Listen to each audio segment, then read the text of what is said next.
Quand tu t'amuses, tu lâches un peu le perfectionnisme. C'est pas faux. Ouais, Comme dirait Carole. voilà. Oui. C'est pas faux. Ouais. Je l'ai maintenant, d'accord. Joli. Il y a quoi que tu comprends pas? Autour d'un pancake. Autour d'un pancake. Bonjour à tous, dans ce nouvel épisode, j'ai le plaisir d'accueillir avec moi Cédric Neuffer, coach en développement personnel et dans le mouvement. Cédric est un humain passionnant qui vient à la base du monde informatique, qui a décidé de changer complètement de voie pour retrouver son authenticité. Il a passé par plus de 500 heures de formation personnelle et il a maintenant décidé de mettre toute cette expérience à notre disposition. Sa méthode, elle est basée sur la PNL et le mouvement et il va nous l'expliquer aujourd'hui. Autour d'un pancake. Parce que c'est bien plus sympa qu'autour d'un brocoli. Salut Cédric. Salut. Est-ce que tu aimerais ajouter quelque chose à cette petite présentation ? Juste que tout ça, c'est sous l'effigie de Epic Coaching, mon entreprise. Exactement, on va y venir aussi tout à l'heure. Voilà. Et pour ceux qui ne connaîtraient pas, on va déjà commencer par expliquer qu'est-ce que c'est que la PNL. La PNL, la programmation neurolinguistique, c'est le concept de travailler avec l'inconscient pour reprogrammer nos fonctionnements et nos réactions automatiques. En fait, je te donne un exemple tout simple. Quand tu as une situation, souvent, le cerveau, il offre 3 choix. Soit tu figes, soit tu fuis, soit tu combats. Fly, flee or fight. En anglais, les 3 F. Mais bien souvent, moi, j'ai pas envie de faire que ça. J'aimerais peut-être pouvoir discuter avec la personne, arranger les choses différemment. Mais je veux pas me retrouver figé à plus savoir quoi faire ou à venir à attaquer une personne qui a des intentions totalement positives envers moi, mais qui est juste, tu sais, l'idée de la façon en fait d'exprimer tout simplement. Ouais, elle n'arrive pas à s'exprimer correctement. Voilà. Ça, c'est l'exemple standard qu'on a tous.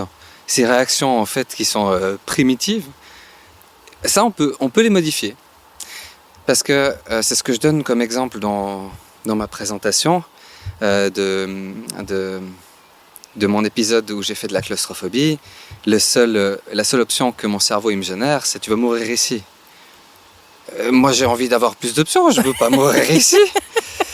Quand mon pote il me dit on peut sortir de l'endroit où je me sentais coincé, la deuxième option, mon cerveau me dit ah oui, c'est vrai, ça existe. Bah oui. Mais ça, on reprogramme justement.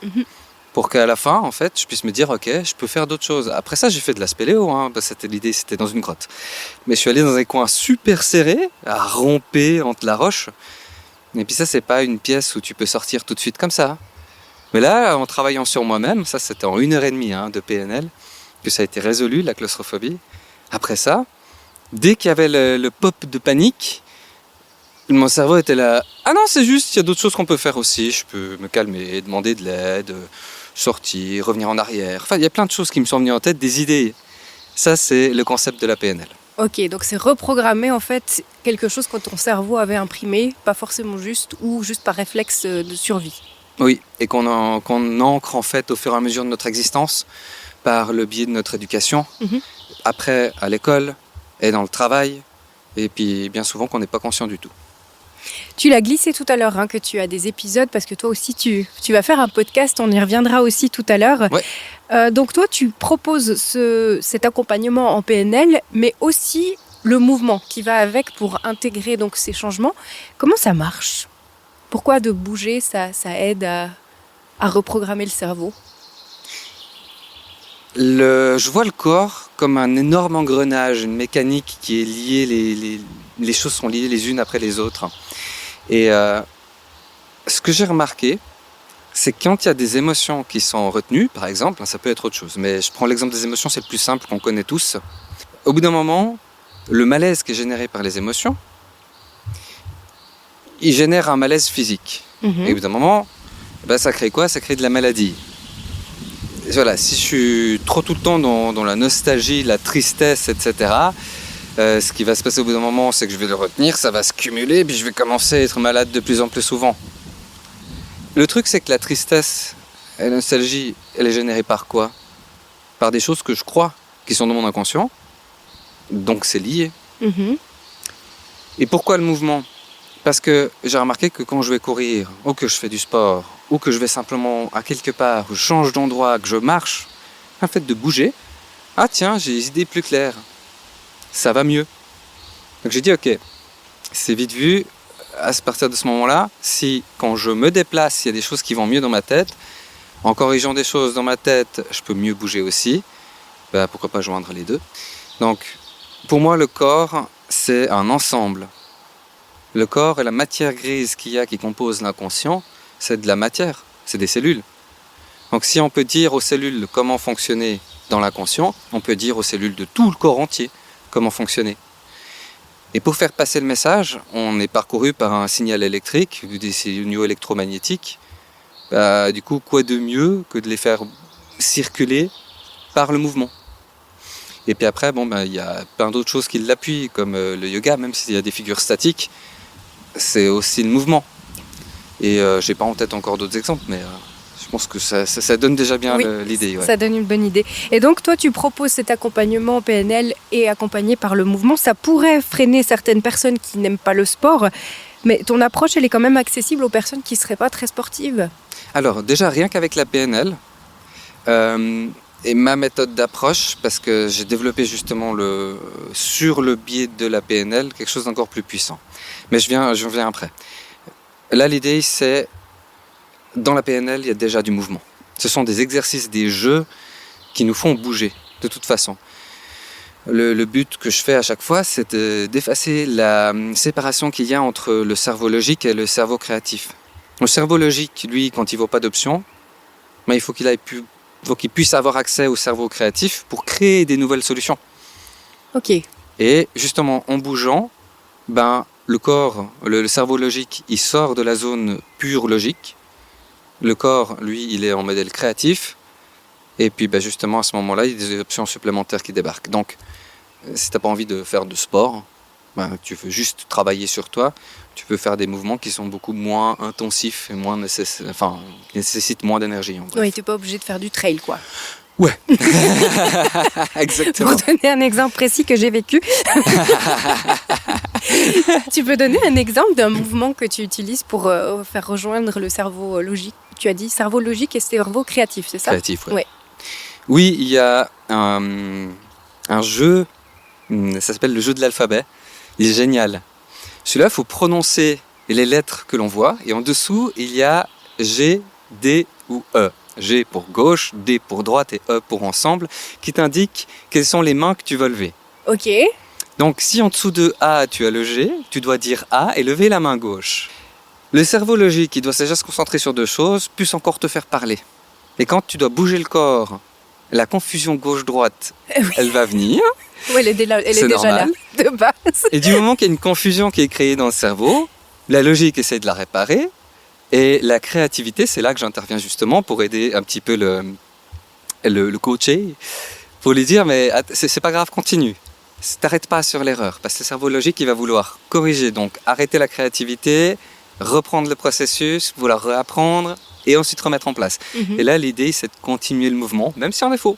Ah, c'est faux, c'est pas grave, on prend ça en rigolant. C'est là que je parle de jeu en PNL. Ouais. Ah, donc on doit aussi laisser un peu sa perfection de côté. Alors, le perfectionnisme, j'en ai énormément.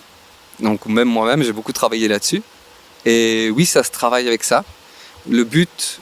je te donne un exemple, c'est beaucoup plus simple. Quand tu t'amuses, tu lâches un peu le perfectionnisme. C'est pas faux. Ouais. Comme dirait Carole. Voilà. Oui. C'est pas faux. Ouais. Je l'ai maintenant, d'accord. Joli. Il y a quoi que tu comprends pas? Non, c'est là le concept du jeu. Le but, c'est de s'amuser. On vient pas faire un développement personnel. C'est déjà pas mal conséquent sur les choses à traiter. Vaut mieux le faire en s'amusant. Oui, c'est pas faux. C'est pas faux. Je vais arrêter avec ça, je vais rester bloquée là-dessus. Et il y a certains qui voient la PNL comme un outil de manipulation. Qu'est-ce que tu réponds à ça? Je pense qu'ils voient là derrière qu'on peut utiliser la PNL pour toucher à l'inconscient et que c'est assez sensible parce que c'est une zone de nous qui est très protégée et très profonde. Et puis, pour moi, c'est particulièrement l'éthique du coach qui compte. L'intention. Mais ça se sent. Quand je fais des exercices il y a une légère transe, c'est loin d'être de l'hypnose, mais il y a quand même une légère transe qui est là si le corps et l'inconscient de la personne résiste et dit je suis pas d'accord d'aller là, je suis pas d'accord de travailler là, le corps il va répondre non. Il va donner le signal, ça marche pas. Je peux pas aller plus loin. Moi je suis pas le magicien non plus. Je peux pas faire des miracles. Donc ça demande aussi que la personne elle ait envie et qu'elle s'engage à aller vers quelque chose, puis là on va ensemble. Mon rôle à moi, c'est pas de changer des choses dans le coaché, c'est de lui poser les questions pour qu'il puisse lui faire les changements. Oui, donc c'est toujours lui qui a les clés en main finalement. Toujours. Tu as déjà travaillé avec quelqu'un de sceptique ? Peut-être si tu me définis un peu sceptique, ça me quelqu'un qui croit pas ou qui veut pas trop ou qui ose pas parce qu'il a peur de ce que tu vas découvrir. Alors oui. Et en fait, j'ai remarqué différentes réactions et différents niveaux de scepticisme selon l'âge, particulièrement. Ok. Et effectivement, ceux qui sont plus sceptiques, c'est ceux qui m'offrent le plus de challenge parce qu'ils me demandent d'aller chercher encore plus de créativité moi-même pour savoir quoi leur proposer comme exercice qui leur convienne. Parce que le jeu de l'alphabet, par exemple, il peut être un peu scolaire et certains, ça peut les déranger. Et ça, c'est typique de cas où des personnes commencent. Je vois bien que ça coince. J'essaye juste un peu plus pour voir. Puis au bout d'un moment, il me dit, ton exercice, il est chiant. Puis il me le répète. Puis je suis là, ok, très bien, on va faire différent. Parce que je vois bien qu'ils ne veulent pas aller dans cette direction. Et c'est simplement pas la bonne méthode pour eux pour le moment. Ce qui fait que là, je vais interroger l'inconscient pour qu'il puisse indiquer c'est quoi exactement le besoin du moment. Parce que peut-être que l'exercice que j'ai senti sur le moment, c'est pas juste. Du coup, je sais me recalibrer à ce moment-là. Et puis, la personne, elle va avoir son inconscient qui va parler, puis qui va dire, non, attends, le truc qu'on a besoin, c'est ça. Et ça, assez souvent, le coaché, il n'a pas forcément la conscience que c'est ce qu'il a besoin à ce moment-là non plus. Donc, pour proposer ce suivi avec ton entreprise Epic Coaching, tu as toi-même suivi des heures de formation personnelle. C'est une question très vaste et qui peut prendre 600 heures à répondre, donc tu peux choisir ce que tu préfères. Tu nous as déjà parlé de la claustrophobie que tu as soignée en 1h30 tout à l'heure, mais est-ce qu'il y a quelque chose dans ton parcours en particulier que tu as appris sur toi-même ? Waouh. Oui, effectivement. Ouais. Je te donne quelques exemples. Bon, pourquoi j'ai fait la formation, c'est parce que je suis allé voir justement mon coach qui m'a soigné qui m'a soigné. C'est pas de la thérapie, attention, mais qui m'a aidé pour la claustrophobie. Et je lui disais comme ça, je me souviendrai toujours, j'ai envie de retrouver mon authenticité. Est-ce que tu peux me le faire en 1h30 ? Ça marche pas. Le truc, c'est que, ayant fait ce parcours, ayant retrouvé mon authenticité, j'ai pris 2 ans personnellement. 2 ans en étant aidé et 2 ans aussi à tâtons. Ça va plus vite quand on est aidé. Et surtout aidé par quelqu'un qui a fait l'étape par lui-même. Mais retrouver son authenticité, pouvoir être vrai, dire les choses qu'on pense sans peur, enfin pouvoir dire à son patron, écoute, moi cette méthode-là, elle ne me plaît pas. J'ai besoin de ça maintenant. Voilà, ça, c'est un truc assez terrible à vivre habituellement. Alors que là, on peut. J'ai beaucoup travaillé sur la solitude. Je me suis retrouvé dans une étape de ma vie où il n'y avait plus personne autour de moi. J'ai quitté tous ceux qui me côtoyaient et que j'avais besoin justement de quitter parce qu'ils ne me correspondaient pas, dû au fait que je voulais retrouver l'authenticité. Donc, la solitude. Après, sur le côté affectif aussi. Donc, ça, j'ai pu traiter et voir que tout le rapport était avec moi-même. La confiance en soi. Là, pouvoir enregistrer des podcasts, faire des publications comme je fais actuellement sur les réseaux sociaux, oser aller vers les gens, pouvoir offrir mes coachings correctement, aller chercher dans ma créativité quand quelque chose me challenge là-dedans, ça aussi, ça met ça en épreuve. Et puis, là, je n'ai pas plus, donc je pense que c'est bien. Oh, ça fait déjà pas mal. Mais il y a encore plein de sources. Donc, ouais, puis la confiance, elle est liée au stress, à l'angoisse, etc. Tous ces trucs qu'on entend parler habituellement, ouais. Après, t'es coach, oui, mais tu restes humain. Mais est-ce que tu as quand même une routine que tu as pu mettre en place pour rester le plus possible aligné avec ton cœur, ton esprit, ton physique ? Donc, tu dis dans ma vie ? Oui. Ouais. Mon secret et la base de ma méthode, c'est plus vraiment un secret vu que je le dis, mais c'est surtout parce que maintenant je le propage. C'est qu'est-ce que j'y gagne, moi ? Ça, c'est la grande première question. Mhm. Quand je fais quelque chose, qu'est-ce que j'y gagne moi? Et qu'est-ce que l'autre y gagne? Et là, je parle pas d'argent. Hein. Ouais, ouais, ouais. Vraiment, je sors du cadre de l'argent, c'est le super important. J'ai travaillé avec un ami, on a justement développé beaucoup de choses ensemble, et cette question, il me la posait souvent. Et il me dit, mais c'est quoi le but? Dans quel but tu fais ça? Au début, quand je voulais démarrer le coaching, mon but, c'était surtout ce qui reflétait ma peur de ne pas réussir à vivre en autonomie au niveau financier. Puis quand j'ai creusé au-delà de ça et que j'ai dit ok, mais laisse voir ça de ce côté et regarde voir au profond, c'est quoi? Qu'est-ce que tu as vraiment envie de chercher? Parce que c'est récurrent, tu tournes dans ce but-là d'aller donner quelque chose à quelqu'un. Et là, j'ai trouvé l'essence, la valeur vraiment de ce que je voulais donner. Je voulais vraiment offrir ces outils qui permettent aux personnes de pouvoir passer les choses que j'ai passées ou leur étape à eux, mais un peu plus facilement que ce que j'ai fait moi. Parce que j'ai eu énormément de questionnements personnels, d'aller à tâtons. Mhm. Et j'ai une famille qui, en termes de conscience émotionnelle, du coup, qui a peut-être aussi besoin de mon aide sur ce plan-là. Mais du coup, c'est moi qui suis le pionnier là-dedans. Tu ouvres la voie. Ouais, ça c'est mon habitude depuis bien longtemps. Ça m'a challengé. Ça, c'est un des autres points que j'ai aussi accepté, travailler sur moi. C'est accepter d'être devant, d'être le pionnier. Mhm. J'ai un profil de leader, et puis pour l'accepter, ça m'a mis un moment On est bien content que tu l'aies fait en tout cas. chouette, chouette, ça fasse plaisir. Et c'est quoi que tu préfères alors quand tu accompagnes quelqu'un? Le résultat, le parcours, le début? Observer le changement, aussi petit soit-il, même quand la personne n'en a pas conscience. C'est juste génial, ça. Et à un moment donné, elle a quand même conscience qu'elle a changé. Ça prend peut-être plus de temps. En fait, je lui montre. Je montre à cette personne, regarde ce que tu as fait avant, regarde où t'en es. Et là, il y a le « Ah ouais, t'as raison, il y a bien une différence ». Donc les personnes qui n'ont pas conscience de leur changement, moi je les aide à aller le voir simplement. Puis c'est ça qui est juste génial, c'est aussi de sentir, pas seulement dans le visuel, mais de sentir l'énergie de la personne qui est là. En bref, moi j'ai le terme rise up, rayonner. Voilà. Oui. Quand je vois les gens qui rayonnent plus, ça c'est ma drogue à moi. Ça te fait rayonner aussi, Ouais. du coup. Moi j'ai un truc dans mon profil, c'est si je coach ou que je suis coaché, je suis boosté. Mhm. Ouais. Une transmission d'énergie comme ça, Ouais. c'est très bien. Et qui sont les personnes que tu as que tu vises plutôt aujourd'hui dans ta clientèle? Les personnes que je vise principalement sont les personnes de mon âge qui ont mes difficultés et qui veulent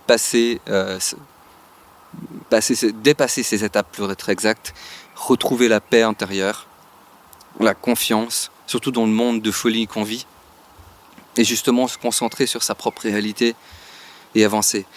Donc c'est principalement les 30-40 ans actuellement qui vivent dans notre monde en modèle standard, quoi, qui travaillent ou alors qui ont une entreprise et puis qui ont ces challenges-là pour eux-mêmes. Donc les challenges que j'ai parlé, plus encore quelques-uns que j'ai cités sur mon site que j'ai pas en tête, mais que j'invite volontiers à aller jeter un coup d'œil parce que c'est déjà des gros morceaux. Et puis après, la seule limite, c'est notre imagination. Que ce soit pour la PNL, mes méthodes, l'aide que je peux apporter aux autres. Tant que je reste ouvert, c'est jusque-là que je pourrais aller. Mhm. C'est moi qui mets mes propres limites et puis on les met tous. En fait, après, ça s'adresse à tous ceux qui ont envie de sortir des limites qui les mettent mal à l'aise. Alors, moi, je peux témoigner parce que je fais un suivi avec toi depuis un peu plus d'1 mois maintenant et c'est assez dingue ce qui ressort quand même de Un mois seulement, cette j'ai méthode. l'impression que ça fait... Ouais, on se voit beaucoup aussi. Mais c'est peut-être ça. Ouais, c'est Le ça. pauvre, il va plus en pouvoir de moi au bout d'un moment.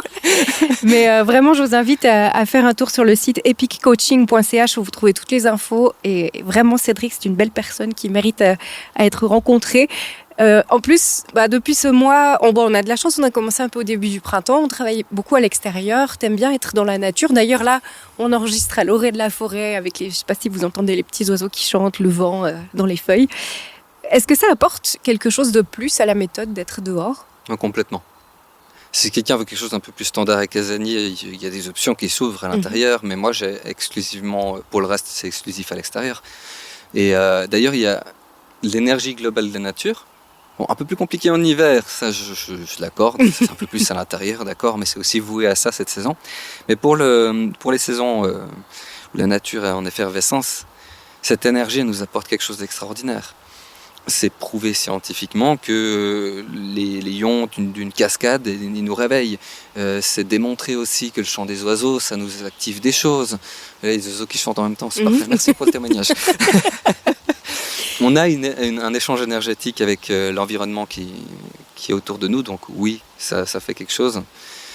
Et puis ça fait changer de cadre surtout. Ça vide la tête et ça fait du bien. Tu es aussi donc en train de développer un podcast autour de ton activité. Qu'est-ce que tu as envie de partager dans tes épisodes ? Le titre, La fureur de vivre. Non, alors franchement, ça c'est un truc assez important pour moi parce que ça a du sens. Ce que je voulais dire de plus pour ta question précédente aussi, c'est quand on est à l'extérieur et qu'on a un petit peu le climat qui joue contre nous, ce côté, pour le côté epic coaching, parce que le service epic coaching c'est avec le sport, le bonus sans le sport, mais pour l'epic coaching particulièrement, il y a ce côté viking qui ressort, le warrior. Il pleut, c'est pas grave, on y va quand même. Bon d'accord, si ça pleut des cordes, on peut tolérer, mais je veux dire, petite pluie comme ça, non, on y va. On y va, et il y a un renforcement, une fierté intérieure, donc ça je trouve ça génial. Et puis dans mes podcasts, c'est ça que je passe. C'est ces outils, mais il y a encore autre chose, c'est l'essence même de ce que j'ai vraiment réussi à trouver, qui pour moi est assez compliqué à décrire. Parce que j'ai trouvé un truc très subtil qui permet de déclencher les réflexes, de savoir comment aborder des choses pour les résoudre dans ma vie, puis pouvoir kiffer la life, quoi. C'est le but. Tout simplement. Mais oui. C'est parfait. Donc la fureur de vivre, ça sera disponible sur toutes les plateformes à partir du 6 juin prochain. C'est ça. On se réjouit de t'écouter. Moi aussi. Ouais, plein de sujets passionnants que tu vas partager avec nous. Donc dès que ça sera possible, je mettrai aussi sur la description de ce podcast le lien vers tes épisodes. Parce avec que là, plaisir, c'est dans une semaine qu'il sort. Donc si vous écoutez cet épisode après le 6 juin, n'hésitez pas déjà à vous rendre sur le podcast de Cédric. Et puis sinon, le 6 juin 2025, vous aurez toutes les infos. Et puis, dernière petite question traditionnelle pour toi, Cédric, traditionnelle à cette émission. Tu t'accordes quand même parfois des plaisirs culinaires, malgré ta rigueur de vie. Oui. Oui. J'ai une devise, c'est ne jamais aller contre moi-même. Donc ça, j'ai vu encore des posts sur Instagram ce matin où ils disaient il faut tromper le cerveau, tu mets des tricks pour que le cerveau il pense pas. Non, moi je me mets en accord avec les choses. Si à un moment donné j'ai envie d'aller manger au Burger King, je vais aller manger au Burger King. Ok. Je me même poser la question, c'est cette essence-là que j'apporte aussi. Pour quelle raison ? C'est quoi vraiment le sens derrière ça ? Est-ce que je m'octroie vraiment un plaisir dans le sens juste pour me faire plaisir parce que j'ai envie ? Ou est-ce que c'est une bouffe émotionnelle ? Parce que si c'est une bouffe émotionnelle, je vais voir qu'est-ce qu'il y a comme en termes émotionnels. Et après ça, je peux vraiment, en acquis de conscience, dire ok, j'ai quand même envie d'aller manger là-bas. Si j'y vais, ok. Je sais aussi, je serai totalement conscient que je vais assumer derrière si du coup mon bide irait mal. Ouais. Mais ce sera ok. Ça change énormément parce que avant, j'allais manger émotionnel sans conscience et quand j'avais mal au bide juste après, je disais ah purée, je suis en position de victime, ça va pas, qu'est-ce qui se passe, pourquoi, ok.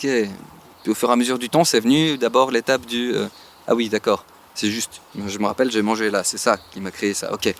Et après, je me suis dit, ok, mais c'est quoi le sens concret là derrière ?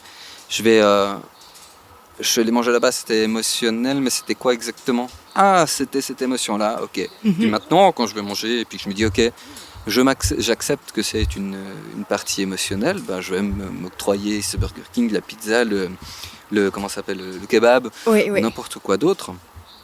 Et puis, du coup, c'est déjà plus agréable.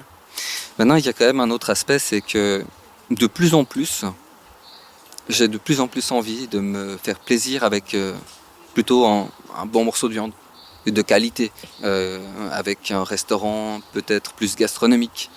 Et je sens que mon changement, ce travail que je fais émotionnellement sur moi, il me fait me calibrer sur d'autres envies. Très bien. Alors, Ma question était quand même beaucoup plus simple que ça là-bas. C'était, est-ce que de temps en temps tu manges des pancakes? Ça m'arrive très rarement. Ouais, mais si tu en manges, tu mets quoi dessus? Je pense C'était que ça ma question traditionnelle en fait. Je Alors pense- c'était très intéressant ce que tu as raconté. j'étais trop complet. C'était parfait. C'était parfait. Un pancake complet alors. Qu'est-ce que Un tu mets paquet dessus? complet. Ah, c'est bien ça avec la farine complète. Oui, Le sirop d'érable, c'est le mieux. Ouais. traditionnel. Ouais. Merveilleux. Ok. Mais à part ça, très intéressant, c'est vrai, cette remise en question où finalement, quand on comprend pourquoi on a envie de malbouffe, ça aide certainement à l'éviter ensuite. Ouais. Alors, je vous rappelle aussi que vous pouvez visiter le site epiccoaching.ch que vous trouvez aussi dans la description du podcast pour retrouver toutes les infos et tous les moyens de contacter Cédric si vous aussi vous voulez bénéficier de ces accompagnements. Et puis Cédric, je te remercie beaucoup pour ce super moment partagé aujourd'hui à l'orée de la forêt. Merci à toi, ça fait plaisir. Autour d'un pancake. Si t'as aimé partager ce pancake, abonne-toi. Il y a un nouvel invité chaque semaine.